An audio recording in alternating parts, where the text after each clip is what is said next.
সবার জন্য তো কর ছাড়ের ব্যাপার নাই, তাই না? এমনিতে আমাদের দেশে কর GDP ratio one of the lowest in the world, তাই না? One of the lowest in the world, তাই না? তারপরে আবার কিসে ইচ্ছা ছাড়ের ব্যাপারটা ওরা বরঞ্চ কর্পোরেট সেক্টর ব্যবহার করে, তাই না? ওরা যে মাঝে মধ্যে মানে অযাচিতভাবে বা ইরেশনালি যারা ছাড়গুলো নেয়, তাই না? বরঞ্চ আমাদের দেশে এই করের বেজ বাড়াতে হবে, তাই না? বেশি বেশি লোকজন আরও করের আওতায় আনতে হবে, তাই না? মাত্র আপনার আপনার কী বলে 8% 9% আপনার কর জিডিপি মানে ট্যাক্স জিডিপি রেটের কথা হইলো নাকি, তাই না?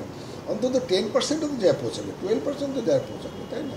বেসরকারি খাতে কি সবাইকে একই সাথে সমান কর ছাড় দেওয়া উচিত, নাকি যারা নতুন করে আসছে তাদেরকে প্রায়োরিটি রেখে যারা অনেকদিন পেয়ে আসছে তাদের ক্ষেত্রে? যারা অনেকদিন পেয়ে আসছে, অযাচিতভাবে পেয়ে আসছে, রেশনালি পেয়ে আসছে, তাদেরকে কোনো কর ছাড় দেওয়া যাবে না।